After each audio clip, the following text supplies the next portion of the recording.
Hi, welcome to Shared Frequencies and the Space Between, where heart meets brain and life happens in the messy middle. We're two best friends navigating a new chapter, sharing a space, finding our rhythm, and tuning into life's transitions. This is a space for deep and meaningful conversations about growth, connection, and everything in between. Let's tune in to today's frequency. Hi, and welcome to Shared Frequencies and the Space Between. As always, I'm Elle. And I'm Don.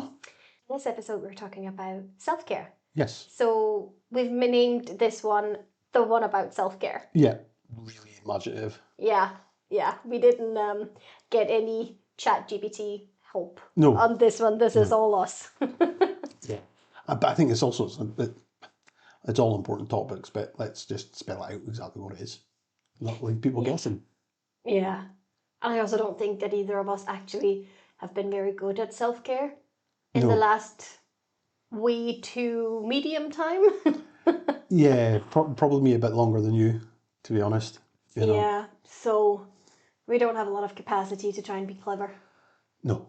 And this week has also just been crazy, and now all of a sudden there's a big deadline and we needed to get this done. Yeah, well, so, yeah, because no time to be. Yeah, and we've also just back from the cinema where we watched a movie that was a real odd. Yeah, I mean, it's a Stephen King. It was, yeah, it's a Stephen King mindfuck. Yeah, so yeah, the longest walk, a long walk, the long walk. The long walk is the one about walking a long way. Yes. Yeah. So bigger impact, I think, than I was expecting from it. Yeah, but so we are. So yeah, so self-care. How far do we want to go back? Yeah. I mean, I don't even remember. So we decided on this topic earlier on in the week. We did. Or last week. I don't know. Time is weird. I don't quite remember why we got talking about it. I think I was probably upset about my hair.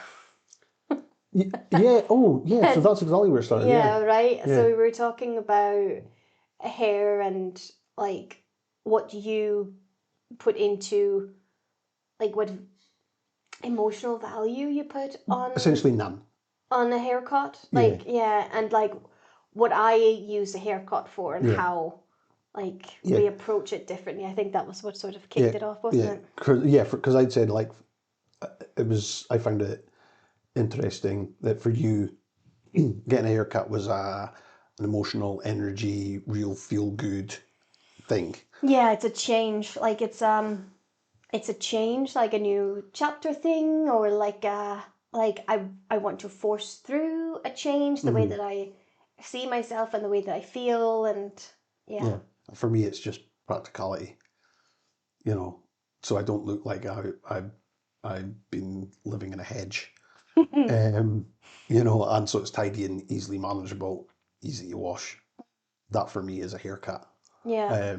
But not that I don't feel good when I get a haircut. If I've been in to the barbers and had a good haircut and whatnot, I feel good.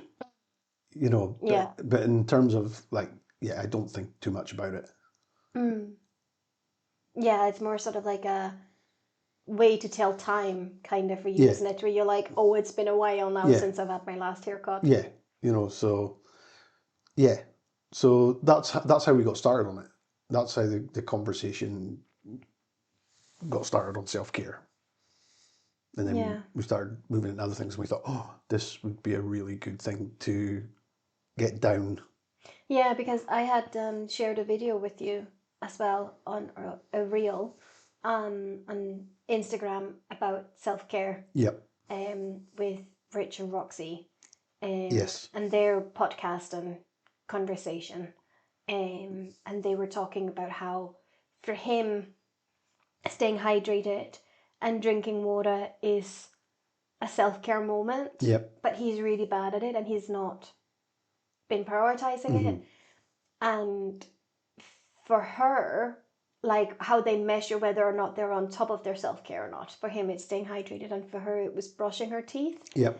And like how these like everyday tasks. Now they're both diagnosed neurodivergent. Yep. And there's a lot of different like coping mechanisms for people who are neurodivergent and or neurodiverse, and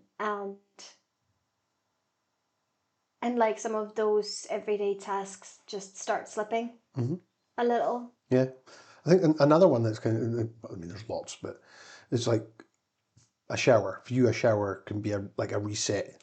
Oh yeah, I use showers like I very this is gonna sound really weird.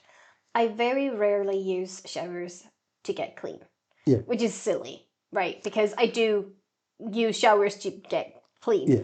That's not like, I don't shower because I feel dirty, or like I shower because I need to just reset. Yeah. So like I don't wash my hair at every shower. I wash my hair like once or twice a week. Yeah. But I have several showers where I'm like a mental reset or a mental health shower. Yeah. Yeah. For me, I find times where I'm like, I really want to have a shower, but I find it really tough just to get, and it's like, again, it's for anybody who hasn't ever been in that situation, it can sound like, what? You just turn the shower on, take all your clothes off, step into the shower. But sometimes for me, it can be really tough just to get myself to go for the shower. Yeah. You know, and I actually find it easiest if I've been out for a run or whatever. Like, because you feel dirty or sweaty, and you know that there's a purpose to the shower? Yeah. And it's almost that it's like, you know how that sometimes you haven't, you know, I will have the intention of going to do something, and then you'll come in and you'll say, oh, can you do something? Can you do that thing? Which is the thing that I was going to go and do anyway. But that will flick a switch in my head. It's going like, it then becomes tougher because I've been asked or told to do it. I have to fight. I will get up and go and do it. But for me, I have to overcome that. You have never expressed that before. No? Never. On the opposite, you've expressed the opposite, that it's easier for you to get going to do something if I have asked for it, because then you're doing it for me. Yes, but actually, I'm talking about tasks in the moment, like specific. Like, let's use the dishes as an example. It's not one the dishes get done and it's not a thing. But if I was sitting there going, oh, I need to go and do those dishes, and you were to come in and go, oh, I really need you to do those dishes, I have to overcome a bit in me to go and do the dishes. Oh yeah, no, I have the same thing. Right. That's the task avoidance scenario, right? Where the second you get asked to do something, and that's a very neurodiverse thing. So the task avoidance, or like demand avoidance? What is it called? There's a specific word for it. So, however, if we're sitting there and you go, oh, I really need to get up and go do those. I need to get up and go do those dishes. I'll be like, no, I'll be straight up, boom, through, do the dishes. You know, or I'll feel like that, and it's a really strange thing. You know, and yeah, so now you know how to get me to do something. You just go say, oh, I need to go and do that. but absolutely, in terms of I would. Does that happen often? Not consciously, because I've had it No, but like, does it happen often where like I ask you to do something where... No, it doesn't happen often. It does not happen often. No, because I'm not. Well, I don't know. I don't know. No. I'm not conscious of No. asking you to do stuff. No, like, and you're absolutely not. And that's what I'm saying. It doesn't happen often. I'm just using that as a kind of scenario thing as to that. And that's how it is for a shower. It's like if I'm feeling a little bit dirty or smelly, it's like my body is telling me that I need to go and have a shower. So, but then you get annoyed that your body is telling you to do it. and it's not my brain's making its own decision to go for a shower. Okay. You know, yeah, you know, so that's it. And it's just, and it's the same with, and I also know when I'm in not necessarily the best of mental spaces, because things like brushing teeth, shaving, and whatnot just go right out the window, you know, for me. And so it's a mix of things, and it's not always obvious where it's coming from if I'm struggling to do something, you know, whether it's because I'm not in a good mental place or whether it's because I feel like there's some kind of non-conscious thing that's driving me to it. Like an external pressure type thing. Yeah. You know, you know, and then add on top of that the whole stress of deadlines and being a motivating factor for actually getting up and doing something, you know. So and I do, and I try, and it's like, okay, so I set myself a deadline for doing something, and then, as you know, but it has to be a real deadline. You can't trick yourself by setting not real deadlines. Yeah. And that's a good way to get myself going, like, or it's like, and even things like, I'll finish my coffee and then do something. You know, it's almost like a sort of reward system, but you're getting the reward beforehand. Right. Okay. Yeah, a reward afterwards for me is not a motivator. So do that and get a reward, not a motivator for me. Interesting. Okay. Just not a motor. No, you know, it's just like, and it probably feeds all back into that whole consequences type thing. Potential. Potential. But from a self-care point of view, it's like, if I feel that my body's telling me that I need to go and do some self-care or whatever, it's tougher for me than just trying to actually just build a routine. Drinking water. You know, I've been really bad at drinking water. I've been better at drinking water. I've been but really I still bad don't drink recently. enough. You know, so, but yeah, that's the struggle for me sometimes with self-care.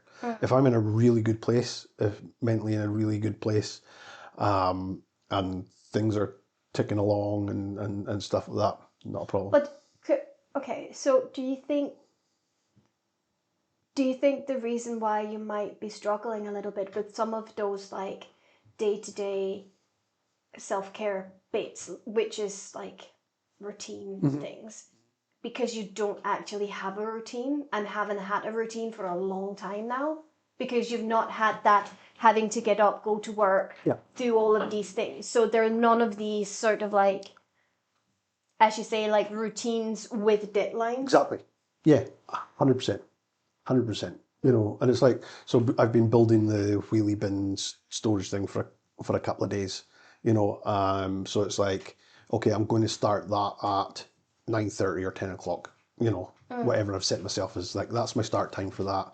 And that means that I wasn't hammering or banging or sawing when there was neighbours and this and that and the next thing, you know. So I know that that's my starting deadline. So, you know, like the other morning I got up, had my shower first thing in the morning, do breakfast, coffee, start that, you know, and then fine, get hyper focus and get in on that. And then I'm like, I set myself a plan for how much I'm going to do in the day. And that's it. And then it was like, because we had the rain the other day, and there was one panel that I hadn't finished, and I'm sitting there, it's just like, give me a half-hour window, because I hadn't completed the task. Yeah. And the rain stopped, I got that window, I got out there, got it completed, then actually went on to do an extra bit, because I thought, oh, extra bit, and then the heavens opened and stopped me It anyway. did. It really did. It was like somebody was like, whoa, you said you were doing this. I only stopped the rain for you to do that.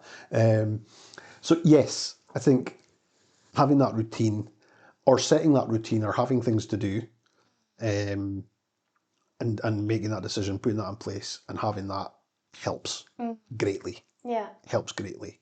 Going out for a run, because I can almost at the moment go out for a run at any time I want.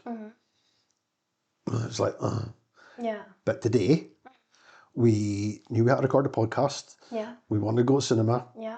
And then I'm driving north. Yeah. So that was why this morning I was like, when you came through and it was like 9:30 or whatever, or 9:20 or whatever the time was. No, I was like, I need to go pee. And then you're like, okay, do you want to go for a run then now? And I was like, that was not at all like where that was not what my time frame looked like. Like at all. Yeah. So you totally threw me for a loop because we talked about different things and then all of a sudden you're like, so we're doing this now, right? And I was like, what? On only stomachs with coffee in? Yeah. I guess. Yeah. And so that was it. It was kind of like, okay, if we're looking at, and it's, again, I hadn't verbalized this. You hadn't. But then again, I hadn't verbalized my time plan So either. it was just kind of like cinemas at 12:50 or 12:40 or whatever it was. We've got to record the podcast. We've got to eat, and I've got to get on the road and get up the road. So I just kind of worked back from that and gone, right, we need to go and do the run. Yeah, but that's the thing. I had a completely different time frame because we talked about two different cinema times. Yes, we did. Yeah. And we hadn't agreed which one. No. So in my head, worst first. Yeah. Right? So record the podcast. Yeah. Because then we can have breakfast now, we can record the podcast. While we're recording the podcast, we can then digest the food. Mm-hmm. And then we can see which cinema time actually works the best. Yeah. Chances are that it would be the 12:50, which is the one that we ended up going to. And then when we come back, that will be afternoon, so Ravy will need a walk anyway. So do the run then. Yeah. We'll come back, we can have a quick snack or something to eat, and then you can get on the road. Yeah. That was the timeline that I had kind of thought was going to be the most sensible, also with like fueling our bodies for the run.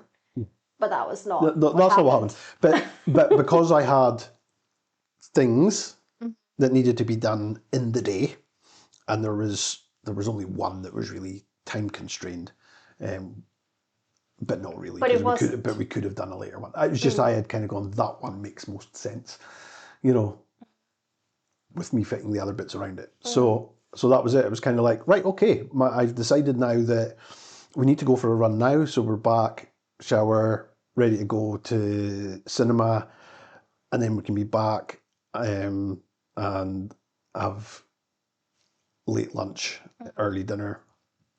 So we'll get a podcast recorded and then I can get on the road. So I had an order with deadlines.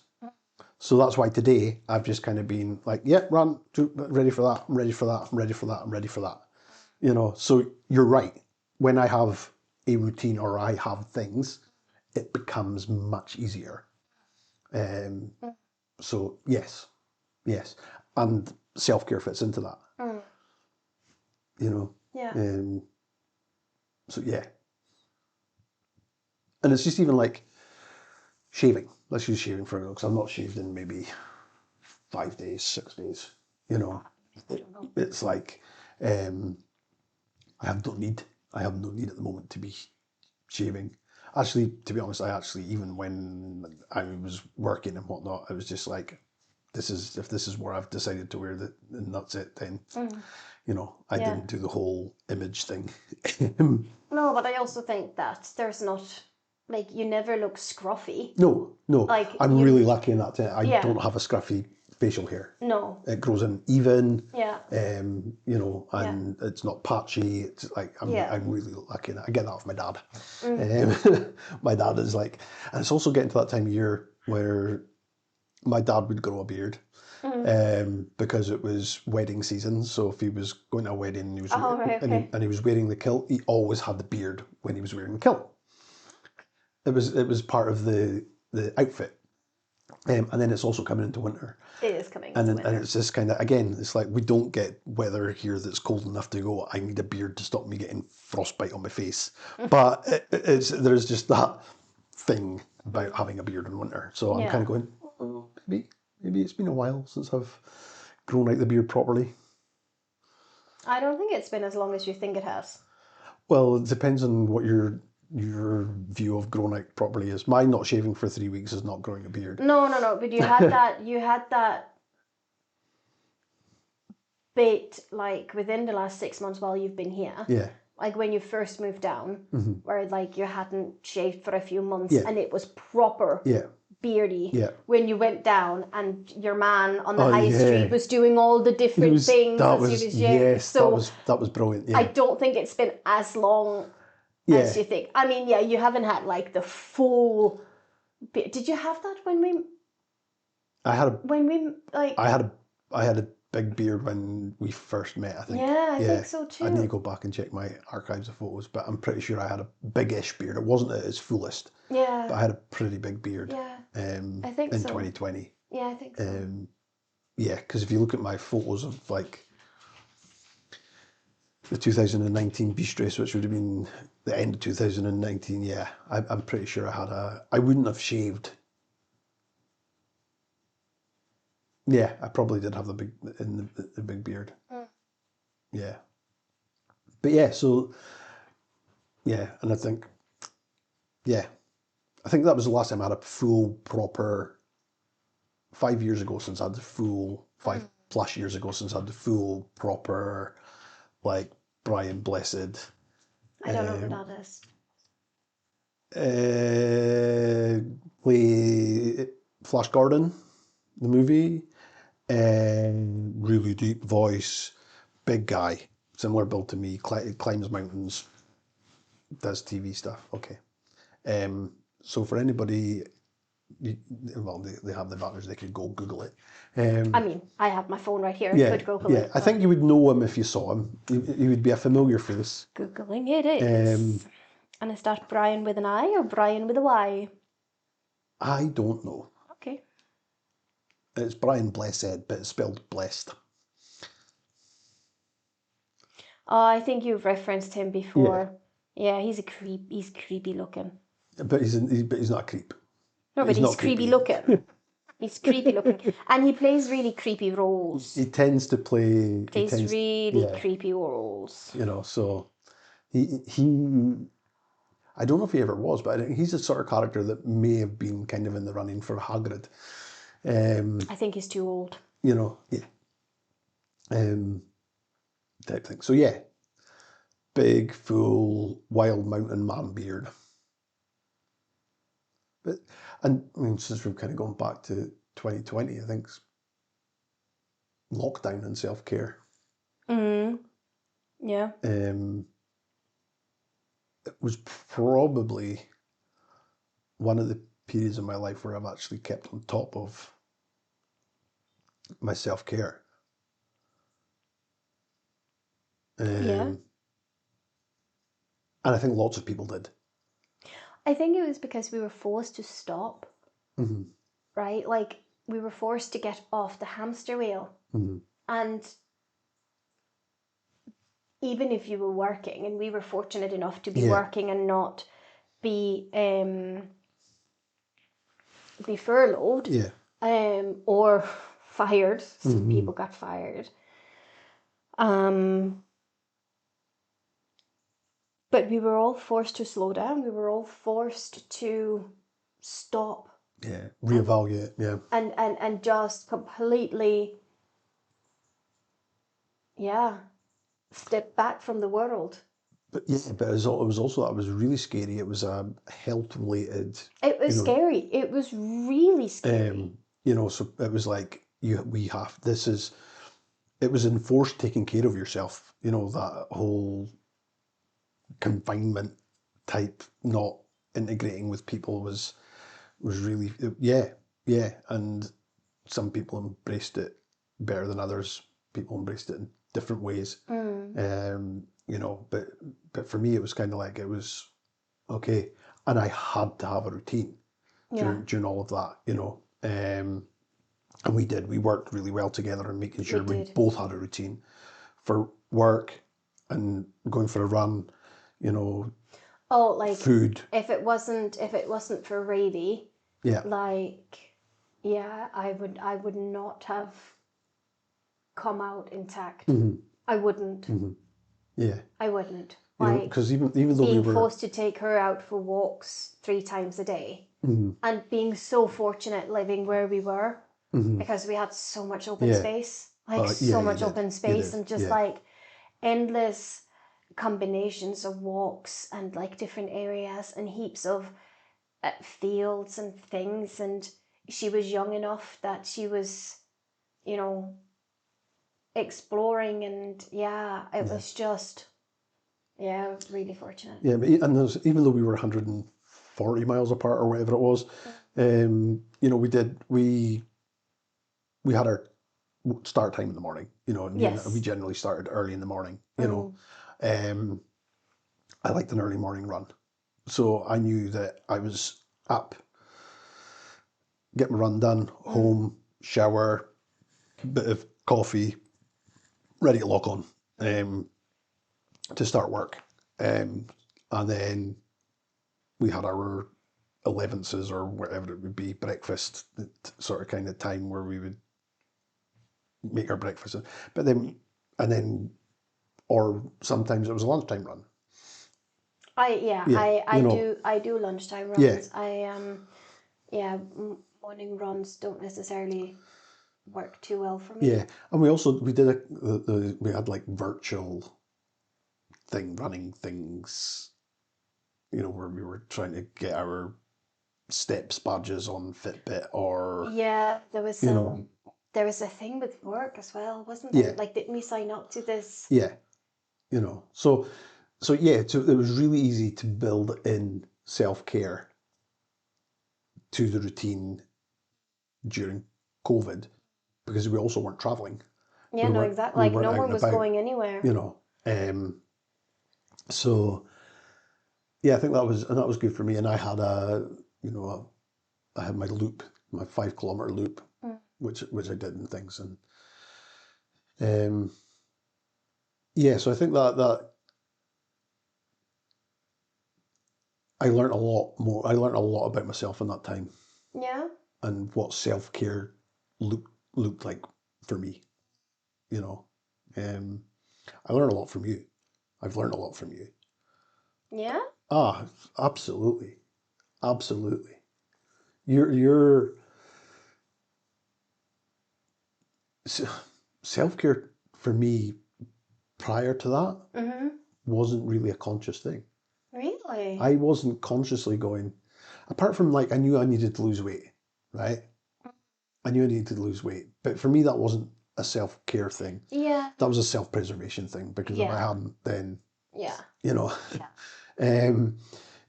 was never, but I think that's also a male thing, very possibly. And if you haven't had... I think it's a male of your generation thing, because I think like younger generations are very aware of it, but I also think they're sort of like trained or programmed to be more aware of it. I think. Yeah. But like when we met, you were doing your boxer size thingies. Yeah. That's self-care. But that's what I'm saying. I never framed it as self-care. Right, okay. For me, it was dropping some weight and getting fitter. Right. Now, that is so obviously self-care. But I never framed it as self-care. I wasn't thinking of it as self-care. But then also things like my diet. Yeah. I was about to ask about that. I hadn't... I was just very much calories. You need X amount of calories type thing. You were very mathematical about it. Yeah, and that's not to say I didn't eat healthy meals. It was just that I wasn't thinking that you get this from this and that's good for this if you're, or listening to your body. If you're craving something, there's a chance that that's because there's a deficiency somewhere in your body, and listening to that. Yeah. That I learned from you. Oh, okay. Like how to tune into that. Yeah. You know, very much so, how to tune into that. And it was obviously something that you were super aware of and had been for a long time prior. Yeah, I'm not I actually think that's something that was like after I came back from a year and a half away from Denmark, like being away in Turkey and then in India and then coming back, and like there was a Christmas where I hadn't eaten any pork for a year and a half. A, because there was no pork in Turkey, and Goa that I was in was Catholic, but also with a large denomination of Hindi. So I ate a lot of like seafood and chicken and things when I was there. So I hadn't had any pork for a while, like a long time. And there was a Christmas, and the majority of Danish Christmas dinners are pork, and I got so sick. Like I got so sick, my body just could not digest it. And that was when I started sort of like feeling into how my body reacted to different things. And I actually think that was the first time I went pescatarian, where I was like, well, then I'm just gonna cut out meat. Like if it's gonna make me feel sick, I'm gonna cut it out. And then as I was removing that and I was becoming more conscious of like, okay, well, what makes me feel good, what makes me feel full, and what are the options, and what can I experiment with and things, I think it just became a sort of routine. Yeah. So as I say, I learned that from you. I also learned through you that my body doesn't like red meat. Yeah. You know, because I'd spent a while at yours eating the food that you were preparing and stuff like that. And then a similar experience to what you just talked about. Went home, you know, it used to be mum's house for Sunday morning for the big fry up and whatnot, and I had it, and I was just like, oh, this is not sitting well with me. And I put two and two together, and I was like, okay, so cat red meat, you know. Now, have I had red meat since then? Yes, occasionally. I've had the odd bacon roll or whatever, you know. But for the most part, I don't eat red meat, you know, and will avoid the whole is pork or red meat. So what we mean by, and how you and I both understand it, is four-legged animals. You know, You know, so four-legged animals. Four-legged animals. So, but for me, it was the pork that set it off. Like I could not digest it. So that was where I learned to look at what I was putting into my body. It was more than just calories. It was more than just an energy number. In that regard, meditation was introduced to me. Well, not introduced. I knew of meditation, but again, it was probably something I was doing that I wasn't. Yeah, because you're kind of meditating the thing that you do, the coping mechanisms that you learned for your insomnia. Yes. Right, that's mindfulness meditation. It's mindfulness. That's it. It was mindfulness. I was doing mindfulness. You know. I'm terrible at mindfulness. Yeah. I've fallen a bit out of the habit of it again. I'm terrible at it. But I've been, when I go to my bed of an evening now, I'm trying to do a bit of it. You know, just partly so as I will drop off to sleep. I'm terrible at mindfulness. Yeah. I'm very good at like meditation and like energy work. I'm terrible at mindfulness. Like, it was first introduced to me by someone I got thinking about this not too long ago. Someone that I went to uni with, and she was suggesting it to me, and I got so annoyed and frustrated with her. Where I was like, well, I can't do it. I do meditation. She goes, well, it's kind of like meditation. I was like, it's nothing like meditation. Like mindfulness, I don't like, and I got really frustrated with her. I was just like, well, I can't do it and I'm not interested, so stop pushing it. I was just, because it's really, like, mindfulness is really hard for me. Yeah. What does self-care look like for you?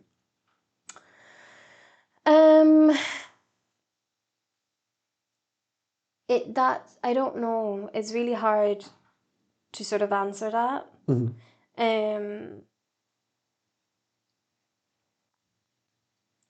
Like for me, it's definitely like moving my body. Yeah.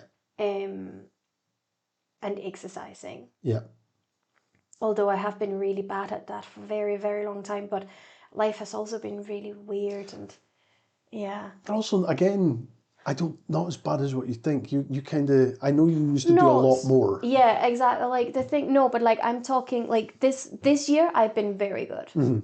Like this year I have been very good. But prior to that, yeah, I haven't been able to stick to anything for a long time. Like a very long time. So self-care for me is like getting that breathing space. So like moving my body, whether it's going for a run or going for a long walk or a swim. Or dance, or dancing about. Yeah, or dancing about. Yeah. The foods I eat, and feeling happy, like having that happy feeling in my body. And I can feel it when we've had, for me, a lot of takeouts. Yeah, I can feel it in my body. It's just my brain gets happy, but my body does not. Yeah. Like my body really does not. Like having clean sheets. That's something that, yeah, I really enjoy. The showers, like having those mental reset showers is something that I've become very aware of that I'm doing. So I'm like, now I'm consciously doing it. So if I start at work or like I'm in work and it's like lunchtime and I'm just stuck, I'm frustrated or I can't get going or like I'm too bouncy, I'm like, right, stop, take a reset shower. Yeah. Yeah. I'm sitting here smiling because you're saying it's like something you've only recently become aware of. Yeah, like something, that I'm like something that I'm conscious of like doing. You know, but I think back to when we first knew each other early in the start of COVID, essentially, and whatnot, and when we were working together online and stuff like that, and you would regularly, like, if we were having a particularly busy day or manic day, chaotic day, whatever it be, you would regularly go, oh, do you know what? I'll be back in 20 minutes. I'm going to go and jump in the shower. Yeah? Yeah. And I was like, oh, okay, that's your thing. That's your step away, take a break, and then come back thing. Yeah. So yeah, it is a reset thing. Yeah. Like it is, but water, like it's so interesting. I found that reel a couple of weeks ago with like that mother who was like, if anyone's grumpy, just add water. You know, toddlers, if you can't give them a bath, like put them right next to the sink and like let them hear and see the water in the sink, like in the tap, open the tap and just have them there and like give them a water table and like let them play with water balloons or like just gonna drink or whatever it is, right? And I was just like, oh my God, that's what I do. But I also think like it's because growing up with all of my swimming and like that was just where I got to just be me and just do my thing. Yep. I wasn't dependent on anyone else. I wasn't beholden to anyone else. I didn't have to do anything other than just move my body, and everything is so quiet in the water. So that's definitely self-care for me. The books that I was reading, like when I was growing up, like just sitting down and reading a book, that was self-care for me. Yep. And that's something that I've lost. Like I don't have the concentration to actually sit down and read.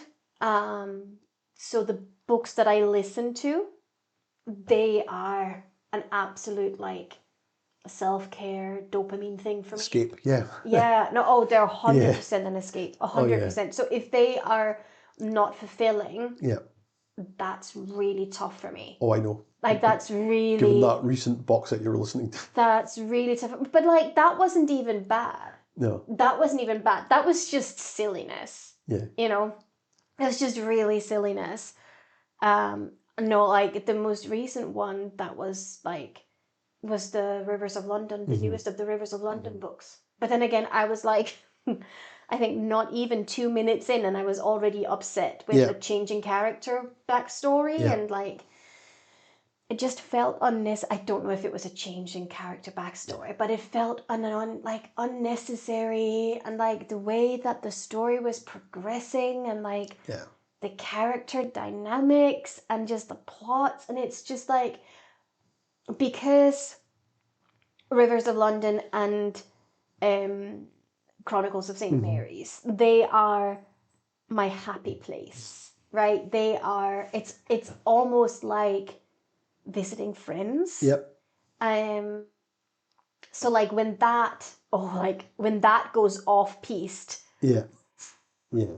Yeah. I'm not pleasant to be around. Yeah. Yeah. When Chronicles of St. Mary's, the author Jodie Taylor changed 2 characters short story, I was very upset. I was very upset. Yeah. So that's definitely part of self-care. Not that I actually want to necessarily talk about that or touch on it any deeper than I don't know. TMI, and like, Mom, just like put your fingers in your ears, please. Mom, just like skip 20 seconds ahead. Don't listen. But like sexual stimulation, and like whether it's with a partner or like masturbation or however, like I think that's also a really big part of it.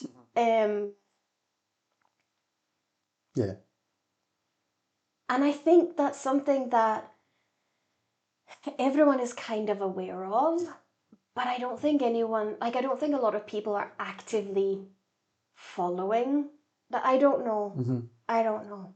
It's that kind of taboo thing that people just, it's especially here, and you know, it's just not British to talk about it, you know. Yeah. Yeah. And here's the thing: like, if we'd sat in my mum's house, and we'd been with all of my step siblings and my sister and brother-in-law, and like my mother and my stepdad, I would have no problem like openly talking about it. Like, sex is not something that I'm at all embarrassed about, but I don't know, it felt very exhibitionistic bringing it up. Not that there's a lot of people listening, but I think that's important too. Yeah. But again, it's an energy thing. It's an energy alignment, a use, whatever it be. I think it is. It's bringing something to the surface. It's a release of various endorphins in your body and in your brain, right? And it's also releasing muscle tension, and just like, yeah. I mean, I suppose ultimately for me, it's just like self-care is just being happy, as you said. So it's doing things, being in places, being with people, being in situations that you're happy with, you know. And yeah, I'm in that regard, I'm the happiest I've been in a long time. Then it's the physical, you know, and for me, being physically happy is being able to do all the things that I want to do. Yeah. You know, it's not necessarily a weight number, you know, in terms of my body weight or lifting a weight or running a certain time or any. It's just being able to do what I want to do and enjoy it. Yeah. You know, and we'll probably talk about it further down the line, you know, and I have a goal for... You do? You have a new target? For 14 months time or whatever it be. You know, so I want to be physically in a place where I can go and do that and enjoy it. Yeah. And don't get me, I also get a lot of enjoyment from pushing myself right to the limit. Yeah. Of what I'm capable of. Oh yeah, you're a bit of a masochist when it comes to that. Yeah. You know, so I will absolutely go, right, I've done this, I mean, last Sunday was a small example of it. We did But it's still... We did the Muddy McTuff run thing, 5 kilometre mud run thing, you know. And even though there was one part of the course that upset me really lots, where they just made us run up and down a hill, it was not enjoyable. Had I been on my own, I would have either cut it or just gone off in half and finished there. We were coming up to the end, and I was like, "Oh, I've not emptied the tank." Yeah. You know, so I was kind of like, I took off. Yeah. You know, I was just like, I just felt that I was cheating myself. I feel like I'm cheating myself. But I ended up... Yeah, sorry, go ahead. Yeah. I feel like I'm cheating myself. If I get to the end of that and go, I could have run another 500 metres, then I feel like I've cheated myself. Yeah. Because I've not given it my all. Yeah. You know, so when it comes to these challenges, I will give them my all, you know, and if I get to the last part of it and I feel like I've still got something left, I will go, right, okay, I'm just going to give it everything I've got. If I fall across that finish line, end point, whatever it be, that's what I want to be doing. You know, that's what I want to be doing. Yeah. But I want to enjoy it. You know, I want to be able to get to that point. Yeah, okay. Yeah. You know, Yeah. and enjoy getting to that point where I can go, okay, there's X amount of distance, whatever it be, whatever the thing is, I can see the end point. Right, I'm just going to now give it everything. Yeah. You know, here's the thing is, and I just thought it was like there, I was like, I do wonder if that ties into the whole doing things at the last minute. Maybe. I don't know. I'm going to go off and have a look into that a wee bit, I think. Yeah. But yeah, so for me, that's it's self-care. It's like being happy to do, being in a good mental state. And truthfully, I've not been for a while. It's a lot better than what it was a year ago. It's a lot better than what it was 6 months ago. Yeah. But a year ago was a particular low point. Yeah. You know. Oh yeah. Like and like I'm very conscious. I'm very, very aware that we're coming up to the anniversary of that. I'm very aware of it, and I don't know what to do with it. Nothing. Yeah, like no, but I'm. What I mean by that is like I don't know. Like, I think I'm very aware of like where you're at and what like things are. Like just like the process and the I don't even know. I'm doing a thing with my hand on the table, and it's like there are no words coming to me. Words, do. Oh, we're going to get a copyright strike for that. So no, it's not long enough. Yeah, like the process that you're in, like how you need to. But like, yeah, I'm a little worried about where that's going to lead you. Yeah, like, and I'm not worried about you having like a setback or anything like that at all. It's more, like. But we talk about it. You know, and Do we?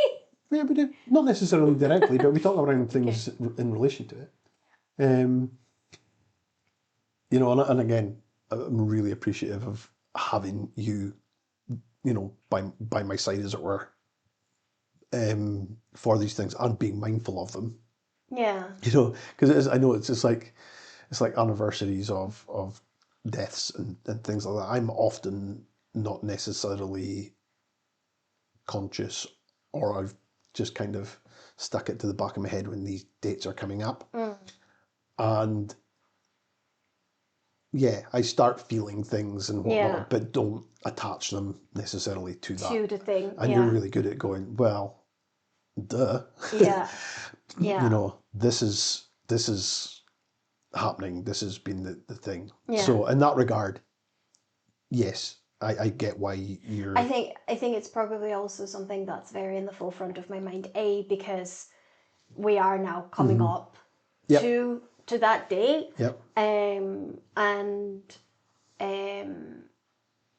just like with where you've been the last like week, and like some of the situations that we've had, which has been just because we've not been necessarily very good at like communicating and just like, but like the other day where I was like, oh my God, you're on my last nerve now, you know, where I'm like, I cannot fucking deal with this. Where I'm trying to be helpful and it's not. Yeah, but it's also like, it's those things where I'm like, this is fucking hard work right now. Yeah, I know. Like, fucking hard work. And I have no problem doing it, but I'm like, You know. And hard work. And I'm like, but it's okay because there needs to be space for that. I'm also aware that my reaction to some of these situations is a me thing. Has nothing to do with you necessarily, but it's like, it's a me thing. And then also being like, okay, but like, why is this happening right now? Right? Is it the full moon? Is it this? Is it that? Like, is it, you know, because we've not been eating well, or is it because we've been overdoing it? Like, have we stretched ourselves too thin, gone to too much cinema, not actually taken time to just like disconnect a bit? And like, is it because we're coming up to the, like, is it because you're feeling a certain pressure of being something or doing something, or, you know, where it's like a combination of all of the above, you know? So it's those things where you're like, okay, just like take a deep breath. Like, if this is not a big fucking thing, so like calm down. And also just be mindful of what's happening around. And if it gets to a point where it's like, right, that's it. So we need to just sit down and have a conversation and like just debrief and be like, what is going on? Often after the fact, but I am aware. Yeah, I know you're aware. You know, I am aware. You know, it was like the other day where I came in and the lights were flashing and I was like, oh, because it's been doing that. It's been having a week because somebody thought it would be a really cool idea to get smart bulbs. And then their phone have been acting up. I think it's whenever your phone is doing a weird thing. Yeah. Because they're obviously connected to your phone. I think only when I'm on the app. I think they should just sit quietly, just doing their thing otherwise. Who knows? But yeah, so I thought, oh, they've just gone wonky. So the fix is just to turn them off and on again. But you did that without looking into the kitchen and actually seeing what was happening. Yeah. Oh yeah, because I just assumed that you were cooking or doing something and whatnot. But I was, but then it started flashing and I was like, oh, I can actually get it coordinated to my phone now because we couldn't get it to flash the last time when I tried. Yeah. And then I had literally just pressed connect and then you walked in and turned it off and I was like, yeah.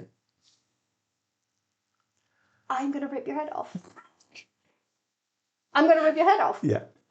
Yeah. And that's perfect. But that was a perfectly legit reaction to the scenario. My God. Yeah. Yeah. So, yeah. So any tips on healthcare? Do we have any tips on healthcare? On self-care, not healthcare. Yeah, I don't think we are necessarily in a position to make any of those recommendations. I think, or tips, you know, just like be honest with yourself. And I also think from a female perspective, don't be too hard on yourself. But also be aware of where you're at in your cycle. Because that just makes all the difference. Like, it really does make all the difference. and like perimenopause and menopause is so important, and it really changes everything. Yeah. It's reverse puberty, and it affects every single cell in your body. Yeah.